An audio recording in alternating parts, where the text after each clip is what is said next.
Remind me, are you using cable on the left? Cable on the left? The one that says L. Cable on the left, okay. You had that.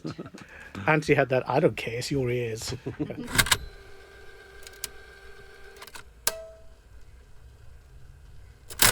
Hello. Hello. Welcome back to the studio.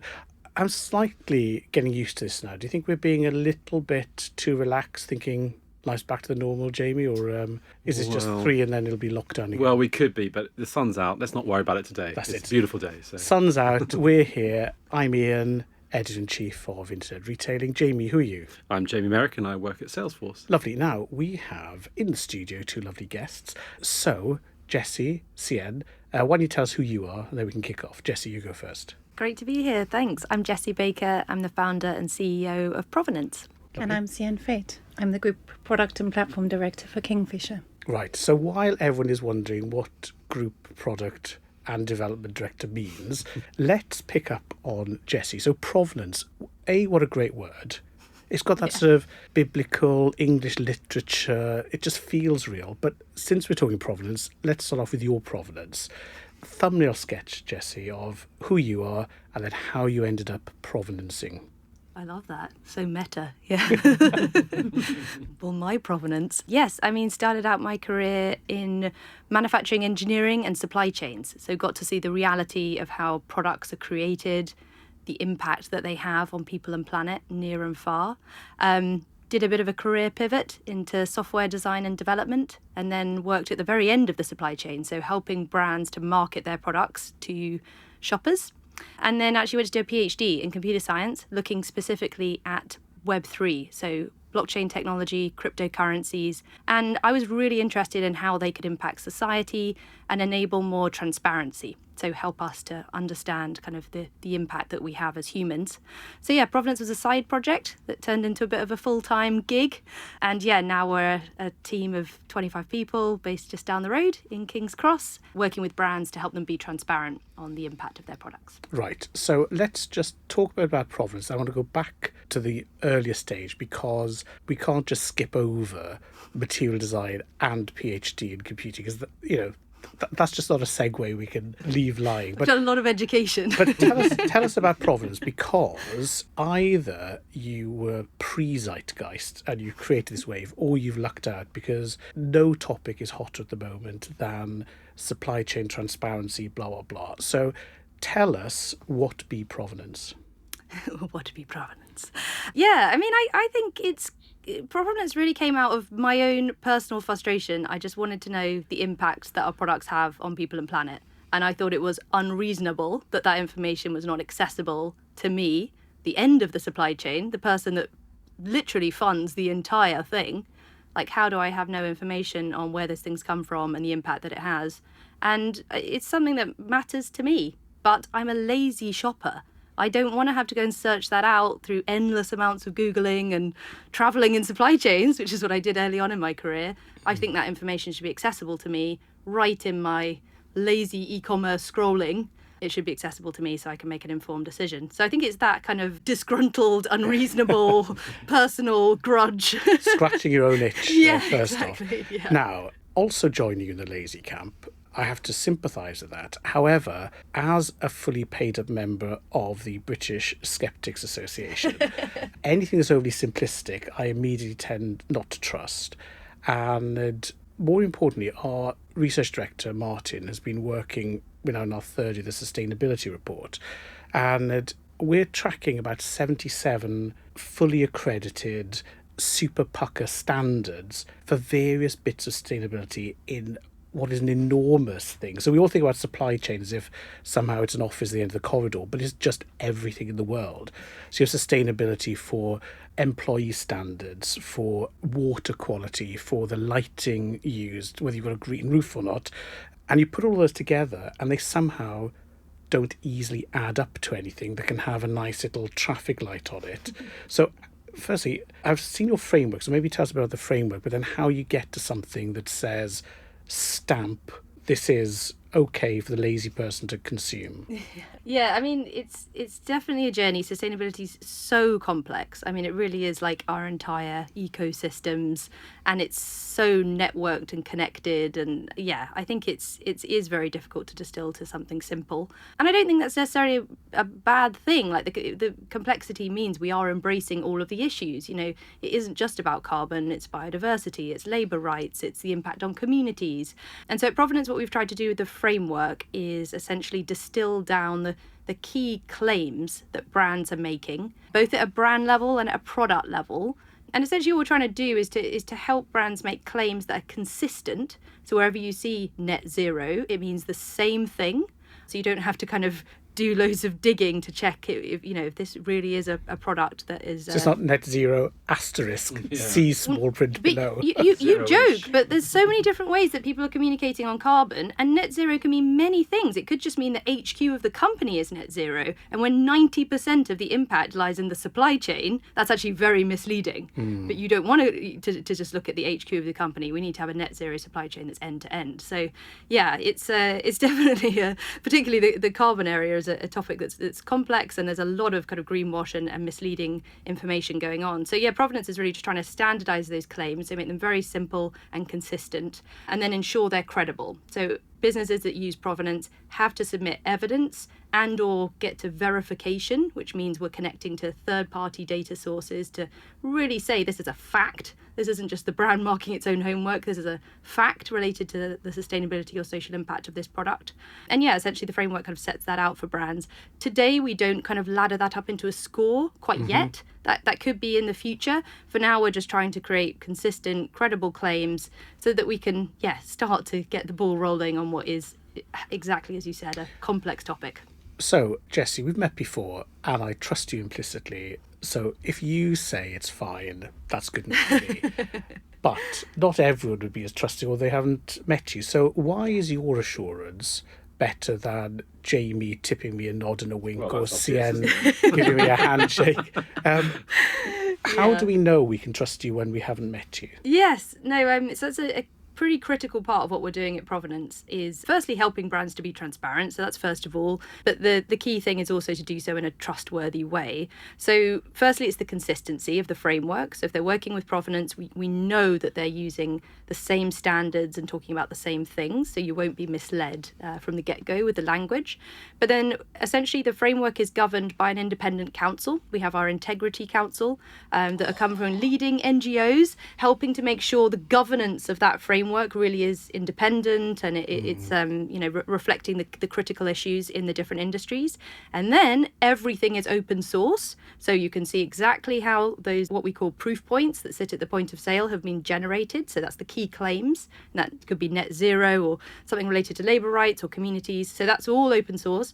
And then if you've got a verified proof point, that's actually a smart contract that sits on top of a blockchain, so you can actually independently verify that this is correct right there in the point of sale on e-commerce. Should you be an Uber geek, you can go all the way through and you can actually see this has been independently verified by this auditor on this date at this time, and you can see the full audit history.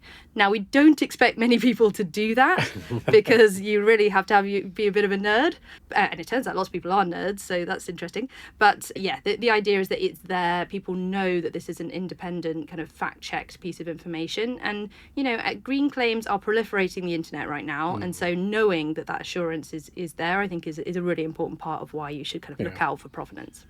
And we've seen quite a bit of challenge now for greenwashing claims. Yes. So ironically, in a world that we seem to have plenty of people enforcing things, but it's the Advertising Standards Council that seem to be saying, I'm sorry, you can't claim us a green sneaker because it isn't. Yeah. So it is ironic that they've ended up as the vanguard of enforcement. Now, reputation will drive brands, firstly, to want to be sustainable, and secondly, to want to be seen to be sustainable, and thirdly, not to want to be caught out telling porky pies. Yes. So you're in the middle of that, but they're also quite resistant to full transparency. I mean, who amongst us, would relish that? What's the conversation like with a brand when you're saying, welcome to this open source, open world, tell us how you're doing and let everyone see. 5-minute conversation or... Used to be a very long conversation. I mean, it's so marked how it's changed. When I first started Provenance and I was talking about transparency, some people thought I was talking about see-through products, like literally like products made of glass. Like they didn't I didn't have a clue of what I was talking about, like no idea. And that's changed. It couldn't have changed. It's done a complete 180. I think now brands recognize it's inevitable. Glass box brands are the future. And it's not glass box brands. Yeah, so brands that are totally see-through, like their employees are talking about what's going on. And we're seeing that so much. Like every employee has a voice in the public media domain. So brands have to be authentic to what they're putting out there. And increasingly, if they're not, employees are piping up and telling you what's going on. And so brands are realizing that's happening and that's accelerating. And so they're getting on the front foot, being open. And we've just seen it play out this year. So many brands are kind of talking about what they're doing from a sustainability point of view, but also talking about it in a negative way. So saying they've screwed up, being honest, particularly the kind of fast growth D2C brands that are kind of dominating internet retailing at the moment. They really are fessing up and saying, look, we're not doing enough, but this is where we're going. And I think they are gaining the trust of consumers by having that kind of approach. But it's all a journey. Like it's changed hugely over the past few years, but there's still a long way to go, and there's still a lot of brands that are very used to the kind of the Mad Men era of hide behind the billboard. Like this is what we are. Like don't talk about what we really are. But I think that's dying. I think what's really interesting is you're trying to do something really ambitious, which is, of course, when you have a business, you're trying to do something ambitious. But people have been to try to do standards of different things, not necessarily exactly what you're doing before. Is it the technology, just thinking for those people who are interested in technology out there, is it the technology that's made it possible, or is it something else that made it possible? Because you sort of hinted at it was the mind shift and the attitude that has changed, which is great. But is it technology the only way that you could actually deliver it, or is there... Yeah, great question. I really think the mind shift and attitude is the key catalyst here. I think we are seeing sustainability, transparency becoming kind of very mainstream issues. When it's talked about in the Sun or whatever, it's like it's a thing now, right? It's not just for niche consumers. But it's still early days. There's still a long way to go before that's really actioned rather than just talked about. But so I think that mindset shift has been a huge catalyst for our business. But technology is essential. We're serving up provenance proof points on e-commerce sites, so on product pages and search and filter, helping people, change their decisions. But, we're serving them up to millions of shoppers every day. And I think it would be much harder to do without kind of the explosion of e-commerce and the data availability coming from supply chains to be able to sort of substantiate those claims. But there's still a long way to go, like a really long way to go. Like, we're definitely seeing a good old glimpse of what the future can be, and some brands are really ahead of the game. But it's not evenly distributed yet. Still a lot of work to do. So tell us about blockchain then, because you said it and we all nodded, carried on. Like we do. Like we do. Classic. Knowingly. But given that some of us around the table have a PhD in something computing and the rest of us don't, anyone want to volunteer? I was meant to... No, I don't. No. You're right. So there are different flavours of blockchain. Yes.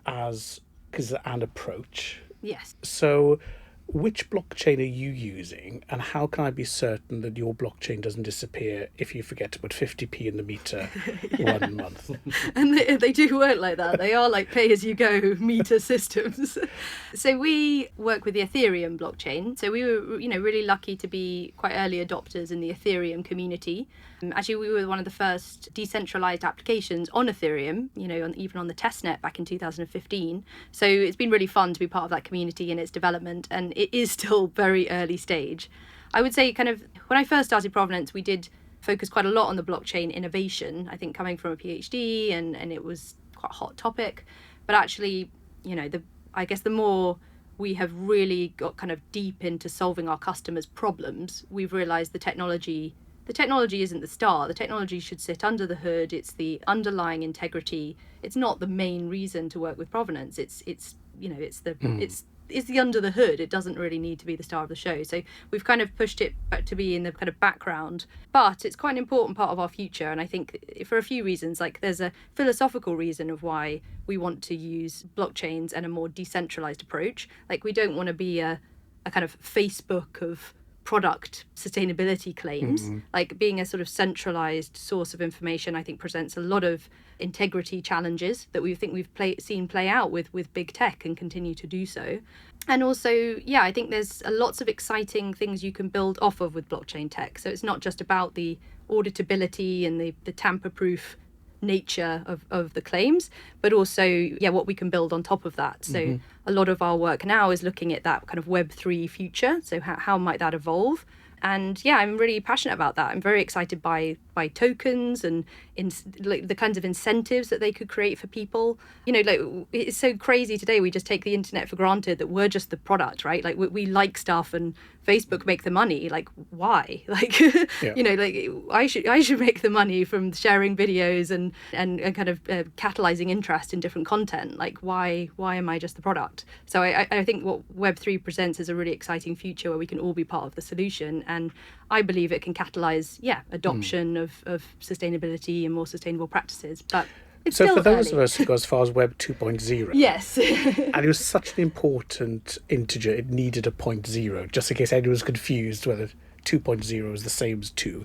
Anyway, 2.0, we got to Web 2.0. You're now upping the ante to Web 3. Yes. In case people haven't caught up with their newsletters this morning, quick thumbnail of Web 3. So Web3 is just a sort of catch-all term for like the re-decentralization of the internet. So Web 1 was a quite decentralized internet, right? So email and things like that, very peer-to-peer. Yeah. Web 2 essentially just centralized all of that and took away the servers and put everything into the cloud. Lots of great benefits, but bought walled gardens, centralized control.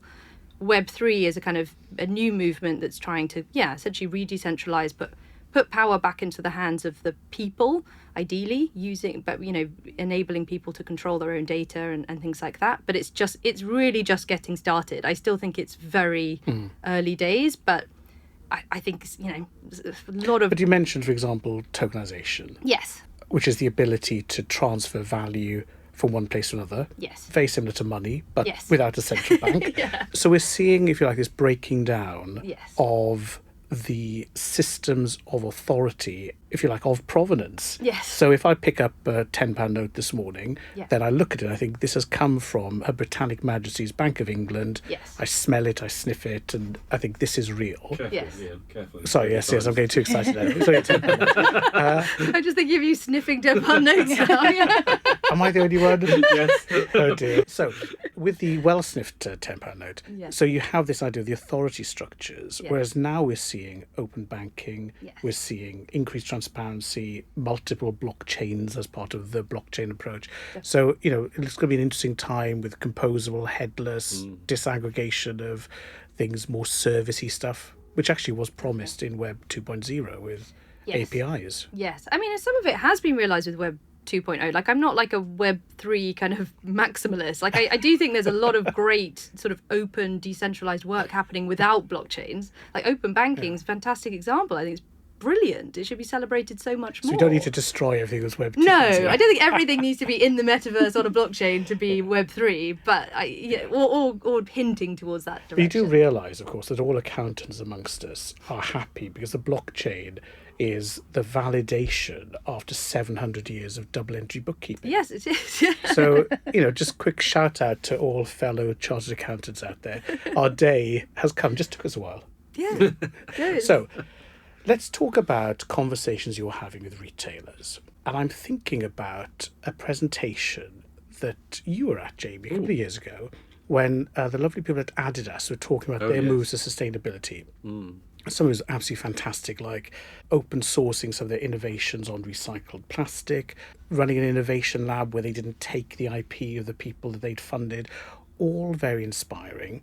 And the tears were in our eyes. We're thinking, a lovely future with 3 stripes on it. And then their CFO said, unfortunately, we only directly control 5% of our costs. So he said, it doesn't matter how much paper you recycle, how many light bulbs you turn off. For Adidas, 5% is head office, the rest is in our supply chain. So when the phone rings and they go, "Hi Jessi, can you help us?" What is that conversation? Because they've got direct to customer, how we present ourselves, their own assurance for the control, and then random other people who previously would have met their supplier criteria. Yes. Do you bribe? Do you poison people? No, okay, fine, send us stuff. Whereas now there's this other level as well. So what's a typical engagement like? Monday morning, phone rings. What are people asking you to do for them? Yeah, so I think it's important to recognise that provenance is only a piece of the puzzle because, supply chain transparency is really complicated and there's quite a few different actors that are all playing their piece. So provenance has a very specific role, which is that we collaborate with brands to help them be publicly transparent. But in order to do that, you need to have done an awful lot of work internally on your supply chain. So traceability systems, life cycle assessments, looking at the carbon footprint of your products, as you said, like different policies and worker voice technology in your factories. And you need to be a brand that is really taking kind of ownership and responsibility for your supply chain and know about your supply chain, or at least begun to start to know about it. So that work kind of already needs to have started to happen for provenance to be useful. Our job is to come in and help really capitalize on the great work you're doing and get that information out there into the public in a way that has integrity. So can be trusted by shoppers. So really we're the kind of a sort of piece of the puzzle towards the end of a lot of work. Actually you will have had to have laid quite a bit of groundwork, and we do help with brands to help them understand that groundwork so that they can make a plan. And the reality is transparency is a journey. You don't have to be fully and beautifully transparent end to end to get started. We often are helping brands to open up just a little bit of information, some key claims, distribute that through their different kind of retailing channels, and then build on that over time. So kind of every year or even every quarter, making sure they've got more things to be transparent on in a digital way. So a lot of provenance's work is collaborating with different internal systems that might already exist or we help kind of introduce. And then a lot of what we're doing is distributing. So our platform provides all of the tools you need to get that information out publicly. So literally getting this onto your website, getting this into retail e-commerce channels is a lot of where provenance spends its time. It's just out of interest. I mean, the e-commerce thing is pretty obvious. You put it on a website, you can see it, it's next to a product, all that sort of stuff. What is the experience for a shopper in a shop?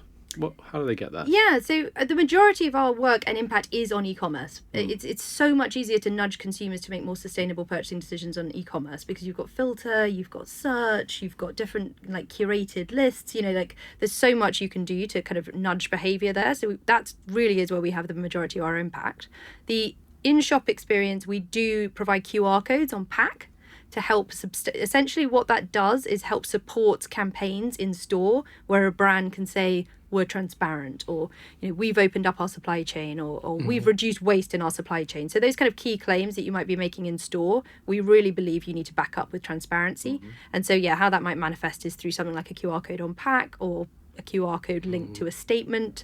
And then that experience behind the QR code is a provenance powered experience, but it exists inside the brand's own website. Gotcha. So essentially we're just helping them manage the content, ensure it's trustworthy, and kind of provide that integrity layer. But the sky's the limits on the kind of campaigns you can create in store and the messaging and videos and that's really just down to the creativity of the brand. But provenance is there to be that kind of integrity layer and make sure they don't get called out for greenwashing and that this is really something a shopper can trust. And they could give the point of difference, isn't it? Because they might go, right, I really want to go to town and do this and see where it goes, and maybe different to the shop next door, and you look better as a result, or you are better. Sorry, not look, are better as a result. Yes. But your favourite shop was one of the pioneers on that, wasn't it? Well, Everlane, which we used to go to a lot in New York. Well, you used to make me. So we did. We walked a long way. Yes, they used to do it on little sort of plaques and all that sort of stuff. But I guess your You're taking it to Web 3.0 versions. No, totally. Everlane is really important kind of milestone in this. Like they were a real transparency pioneer and did a lot of the stuff that we help brands do today. Like we're essentially just a software service to deliver, sort of an Everlane type experience. I think the key difference is Everlane were marking their own homework, right? They were just sharing. There was no independent third party. But we do believe them 100%. Yeah, they could have done the other thing. Do we? Is there a customer angle here? Because I think about this and I think it's absolutely inspiring and really fantastic, and then I come back to my own selfish needs, which is actually, as a person who occasionally has to get onto a plane, what I would really like from this is the ability to calculate over time and see my impact. And so for all the products I'm buying, what the fantastic thing about a universal standard or an accepted standard is that you can aggregate content data from multiple sources. And so as a customer shopping in a store, shopping online, shopping for products across a range of different verticals, what I could be doing with this standard is to then see and calculate my impact. And I'm really loving, I know I got in to change any energy suppliers because my energy supplier feeds my data back about what my impact is on the planet. Great. And if I could have a place, and whether it's Provenance building it or someone else building my impact from all my purchases, where I can scan in the QR codes or I can just say, here is what I've bought, and I can feed that into a central system that can help me make some right choices, but potentially you can also build benefit. And I think about things like, environmentally linked investment loans and environmentally sound buildings, and to be able to say everything in this house, everything that I have created here has got this impact, this net impact. Definitely. So next era of quantified self, right? We've been looking at our own bodies, but what about our impact that we have? Like, absolutely. So the accountant is rising again.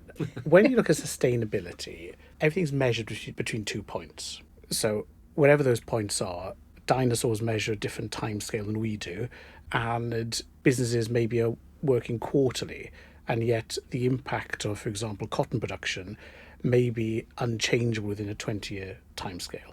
So when you're looking at sustainability, how are you extending that window so we go beyond minimising the sort of short-term egregious harm and manage to get to a world that is financially, economically, environmentally, socially sustainable, which is obviously a broader and maybe more difficult question. Yeah, I think this is really difficult. It's something we talk about a lot as a team, which is capitalism has turned us into this very short-termist business society obsessed with growth.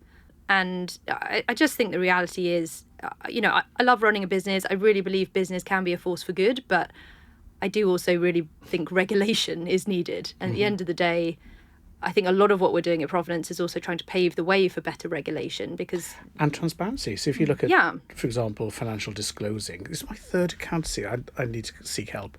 But, disclosing gender-based pay, the makeup of staff, ethnicity, all these kind of things that are led by big companies who've got some levers against them. That transparency, light leads to growth.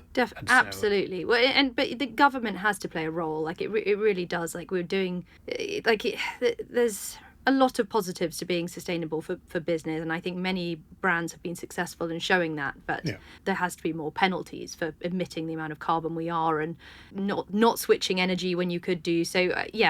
But exactly, there's not that regulation won't exist or be enforceable without transparency. So a lot of what we're trying to do is get business to early adopt and be the change, but at the end of the day, the government also needs to come and crack down on the polluters, basically. So we've covered staff, we've covered the brands themselves, leadership, capitalism, government regulation, and a bit of double entry. That's pretty good. Before we turn to Sienne, just tell me about that switch from engineering to science. Were you already one of these engineers that played with Python and thought, I'm not going to use Excel because I can code that in 2 lines? Or did you come to it later and think, do you know what, I like this, I'm going to follow it through? Yeah, I mean, definitely always being really into, computers, technology, gadget early adopter. And then, as part of my engineering degree, like early on, I got to do I wish it was useful things like Python. It was like C++, which is like really not useful. But yeah, very interested in like being able to build stuff out of nothing. I really enjoy that. And then got into Web3 stuff kind of by accident. Like, a friend of mine was just into Bitcoin, and I don't know, went down a rabbit hole of what this could be, and saw something special. Excellent. Now it's Dr. Rabbit Hole. Well, no, it's not. I should say this. I was doing a PhD when I started Provenance, but I still haven't finished it.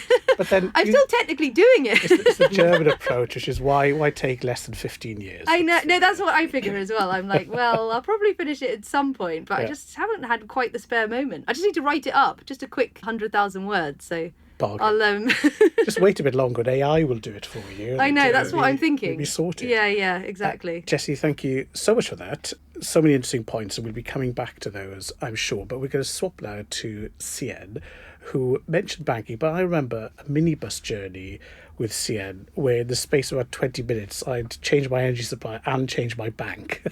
So now we know how persuasive she can be. Welcome, Sienne. Tell us about you and a little bit about Kingfisher and what global product might be. Okay. So I'm a product person. I help businesses, primarily retailers, create things that people can use that are easy to use, and primarily digital things, either for customers or for colleagues. So over time, that's been building great mobile websites. From the early days of mobile, and I like to say pre the iPhone, I was building educational products for disadvantaged learners, where mobile phones for a 14 to 16-year-old were the must-have thing. You were sending texts, you were playing little sort of snake games on your phone. Mm-hmm. And actually, if you wanted to engage someone who is, really feeling disengaged from education and wanted to build numeracy and literacy skills, mobile was deemed to be a great way to do that. And so I worked with some really fantastic early pioneers in mobile to build things that were easy for learners to use and also really easy for teachers to create and to deploy onto devices for learners to use, and all of the lesson planning around that. And I think what really fired me up was the constraint of mobile, that you really have to focus on the most important thing that you want the person using, either the learning object or the, doing a shopping journey on a very small device. What's important and easy to use and not frustrating and ultimately delightful. I've said before to you, I really like to create joyful things that, for a customer trying to find out their carbon score, or for a customer trying to buy a pair of shoes, or for a customer in my world currently trying to, find the right screws for their job. It should be easy, and you shouldn't notice the journey. You should notice the success, which is I've got the thing, I've done it. It was so easy. So help me with the product thing then. So when you're talking about that education experience, I'm seeing the mobile phone with its interface as a product. I'm seeing the learning design, the lessons as a product. I'm seeing maybe the mobile technology product. Sometimes my mind just skips around saying, I don't know what product means. I mean, it just sounds like you are director of doing interesting stuff with the available technology. That is probably true. Excellent. That's that sorted then. I like to call it the invisible stuff. The products are things of value that we create, and they have an ongoing value that we need to maintain and create for our customers. And back in the day, we had things called projects, and you would define a thing, build a thing, complete a thing, and then move on to the next thing. And your customers were left with the thing you'd created with no further investment and no further thought about whether it was continuing to be useful. And I suppose what products do is they help us to create continuing sources of value and continuing sources of engagement and delight for the customers who are invested in them. So those can be anything from a shopping site, e-commerce site, or they could be other digital products. So for example, your Provenance is effectively a digital product as well, in that it creates a system, a platform for measuring and creating transparency around our sustainability. And that should endure over time. It should add new features as they become available. So we don't know what the future's going to hold, but if we've got teams continually listening and looking out there and understanding what's available to make that experience better and what customers would genuinely value, we can then start to build those products and ensure continuing value.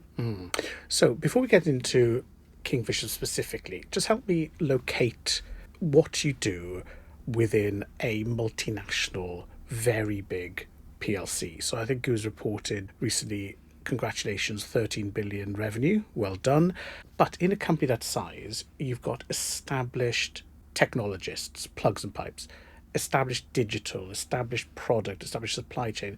So you turn up and say, good morning, I want to now start doing these platform and products. And they go, sorry, you're lovely, but we're busy and we're already doing all of this. So how does your role fit into the ironmongery of an enormous, mature business? So my role and my team helps to connect the strategy, and our strategy is about helping more customers access the tools and the products to create happy, healthy homes. And that increasingly... I love that phrase. Is that like official? It is. Official I think phrase? I might have slightly Happy, tweaked it. healthy homes. You've Lovely. given it your version of that. Product development. Exactly. And brand. Iterating. Come on. So what we help is we help to connect the strategy, and one of the elements of that strategy is growing e-commerce, because more and more customers are using digital means, using e-commerce to find out more about products, to make the right choice, to design things, and ultimately to purchase things.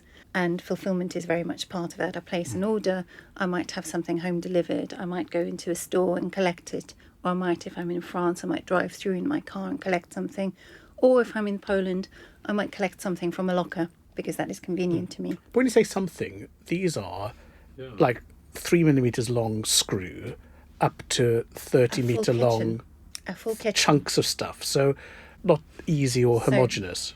So lots of complexity in our product ranges, and helping our customers to make the right choices, helping our customers to have that access to the breadth of choice, helping our customers get their things in a manner that is convenient and easy for them and as fast as possible.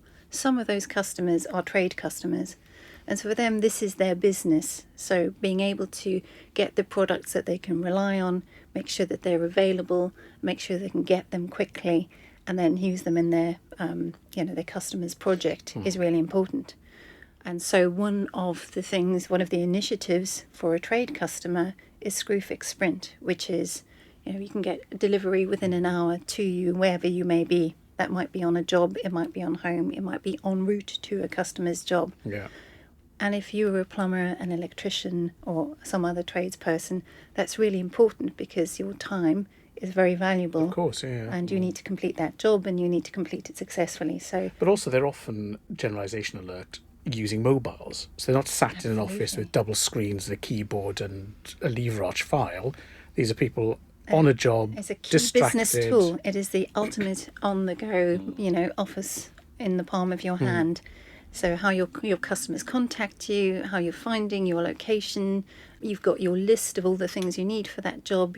You can see the in-store stock, you can see where it's available, you can either go and collect it and check in with your mobile phone. You'll see all the new Screwfix stores. Got a fantastic fast lane, it's blue. If you've got the app, you just check in and there it is. Your products are there, you don't need to I wait. can vouch for this. My husband's a carpenter, so huge fan of your work. Loves the blue lane. It's seamless. Just out of interest, is the business customer more demanding? I don't mean they're all prima donnas. I mean in terms of their needs, more demanding than a consumer at home, as it were. And so, do you design everything for that edge case?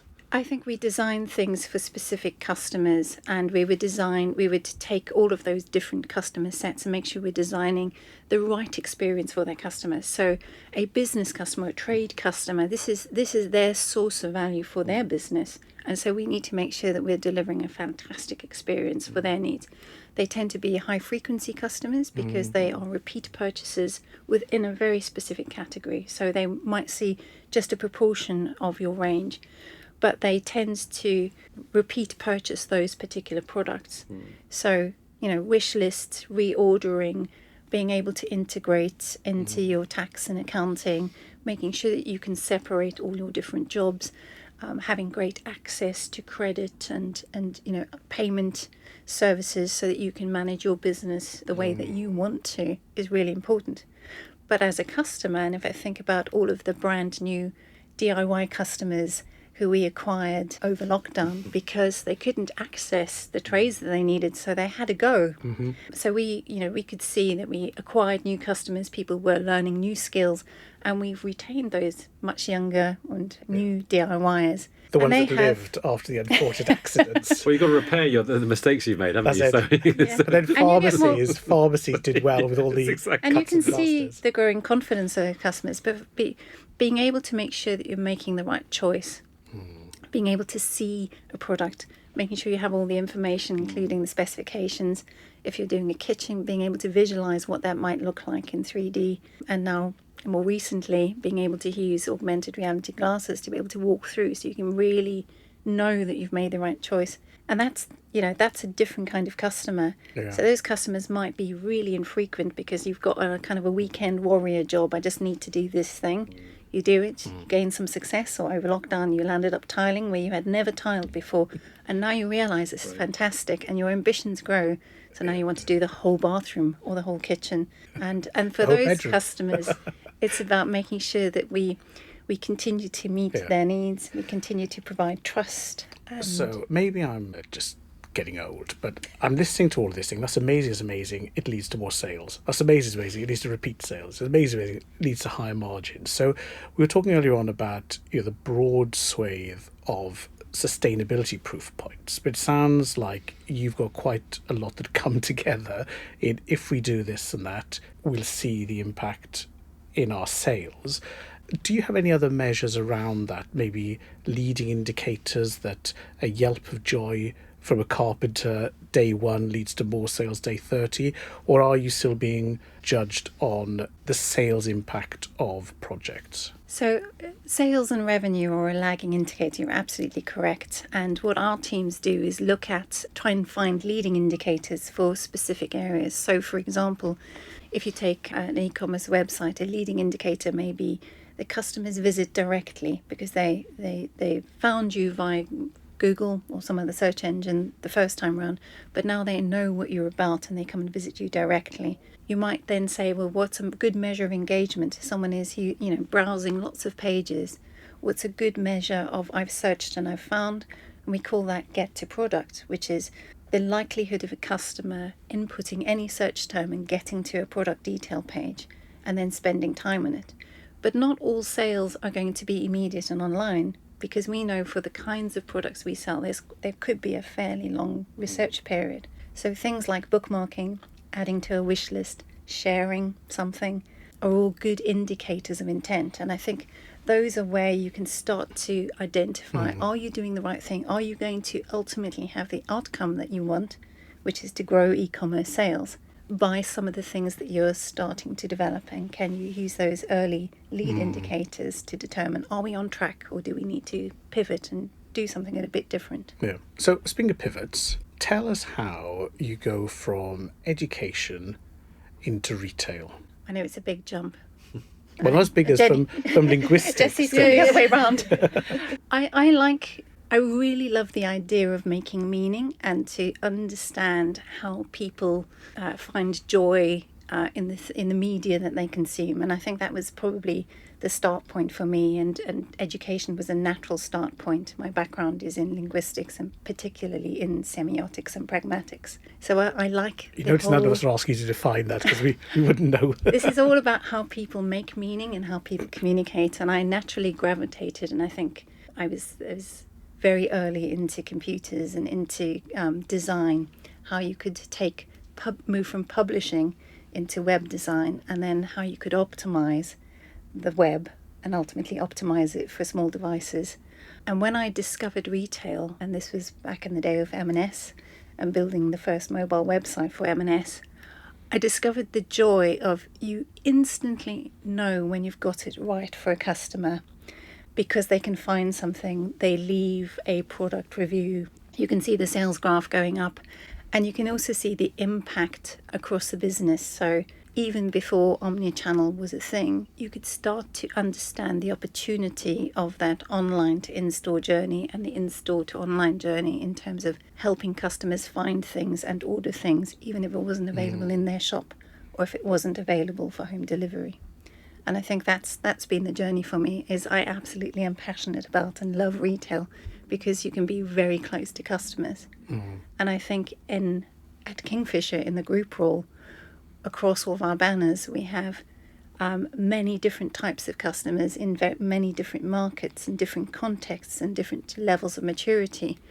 But the challenge is still there to make sure that we can take each one of those markets and each one of those customer types, whether they be brand new or a trade customer, and help them get more out of their experience with one of our brands. So just give us a quick sketch of those fascias. So obviously we know and love Screwfix. You've got B&Q. B&Q. And then in France, we have Castorama France. And we also have Brico Dépôt France. So Castorama France is more generalist home improvement. Brico Dépôt France is more discounter and trade focused. And then we have Brico Dépôt Iberia, and that operates across Spain and Portugal. We have Brico Dépôt Romania and Castorama Poland. So a broad range of our banners. And we then also have a joint venture with Koçtaş in Turkey. Wow. Okay, so lots of improvement trade activity going on. What was the big jolt for you, if any, going from M&S, mainly clothing, bit of home, but mainly clothing, John Lewis, full range department store, much beloved of the middle classes, and then all of a sudden, boom, Kingfisher, where you have very different role types, not just life stage, some things you've outlined, international, which neither, in a way that neither of those were. So you land at Kingfisher, you say, good morning, bonjour. What was the big difference in terms of your focus and your role? I think it's that DIY as a vertical is less mature and less developed and has always been quite physical. The product sets require that you are able to see, touch and feel to a much higher degree than many other products. And I think precision of information is really important for a lot of the categories we work in, and especially the bespoke products. So if you're having a window made or timber cut or paint mixed. And so stores are incredibly important within Kingfisher businesses, and we can see that from the very high rates of click and collect as well, that customers really like to go into a store, and the store is a key source of information, reassurance, trust, and inspiration as well. And so I think that was probably the big shift, is that many of the other categories I worked in had moved pretty much online. If you think about fashion, that need to physically go in store, it's still lovely to go into store, but it's no longer necessary to go into store.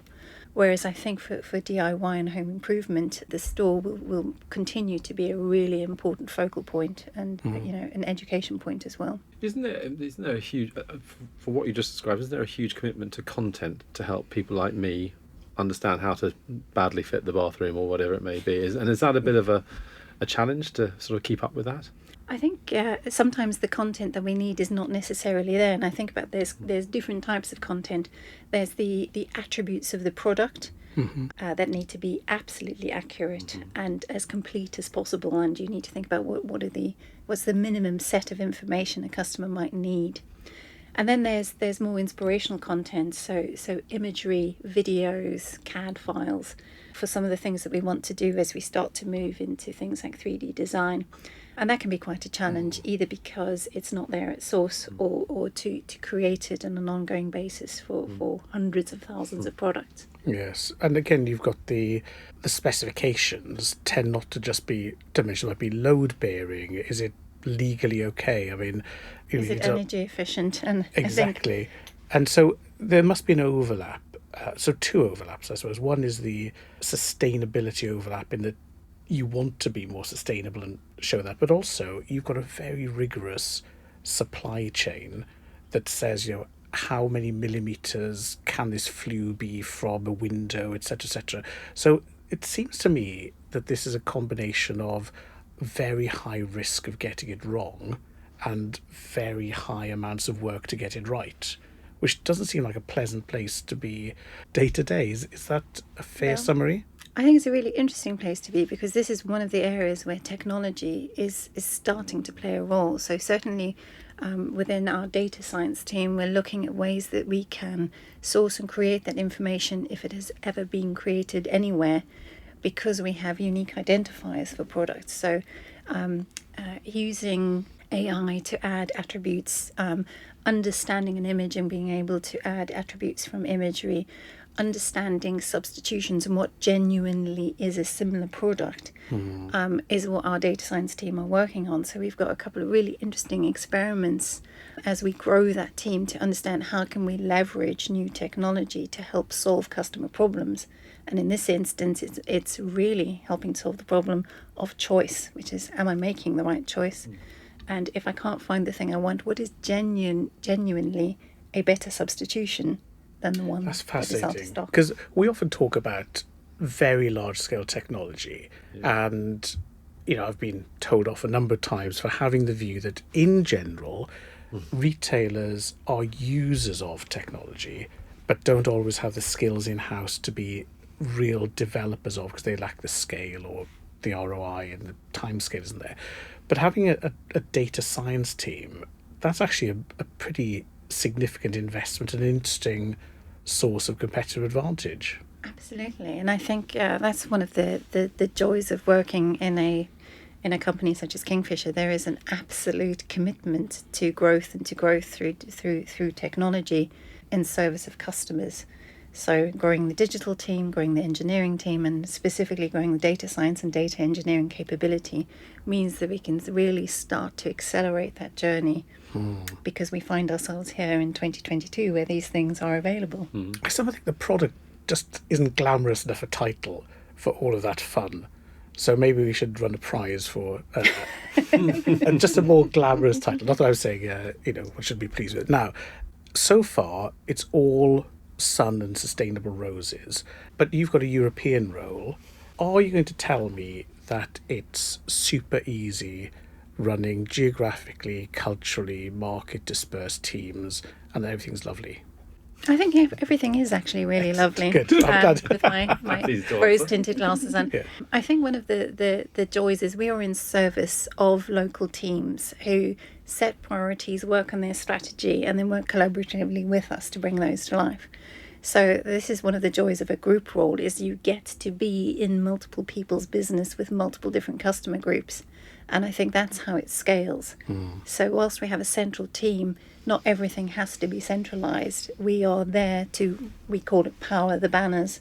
And the banners are really what faces into the customer. And we work with those teams, with incredibly capable and skilled teams in France and in Iberia and Romania and Poland to bring that to bear. That's the second zinging phrase of the day, isn't it? What are you going to call the podcast? You're going to have to make a choice now. I know. You're going to give us some nuts. So we've got glass boxes. Yes. Power the banners. Yeah. Right. Loads. Well, look, enough excitement nearly. Before we wrap up, just tell me what's exciting you. So as you leave the studio, you head back to the lovely job. What are you looking forward to? What's the next big thing on your radar? You start us off, Sienne. I think it's got to be data science, data engineering, and just the awesome experiments that we can run using those capabilities. Oh, I feel a What follow-up fun. is called for. Yeah, exactly. You So, should do Jessi. a whole. I think the product domain it's the king. It's so underestimated. But Well, look, we'll ask our listener what she'd like us to do next time, and she gets 100% of the vote. Jessi, what are you up to next? Are you joining the team to work on your PhD? I'm also very passionate about product. I do, we have a product team at Provenance, much smaller team than you've got, I'm sure. But I do think it's the heart of the company, really making sure we're serving our customers well. And so, yeah, I'm excited about learning also. Like, I think that's a big role of a startup, is just constantly learning, absorbing that learning and creating better products for your customers. So, yeah, and we are getting a lot of data now. Like, Provenance has reached a scale where we're seeing lots of shopper interactions and changes of behaviour based on different types of claims. And so I'm excited for this year to really use that data to kind of help our customers both make progress for sustainability, but also help serve their customers better, because we are seeing that shift. So Great. Look, I think you've both sort of exposed the fallacy at the heart of trying to structure a podcast by putting you into one box saying, talk about this, talk about that, was in fact you've both shown that all of these things come together. So this data, technology, product, service, customer, commerce. We've touched it all. I feel a bit exhausted now. Well, it's a Happy glass but box. exhausted. Yeah, exactly. It's a glass box. There you go. On that So note, done. Jessi, Sienne, Jamie, thank you all so much. Thank you. Thank you. Thank you.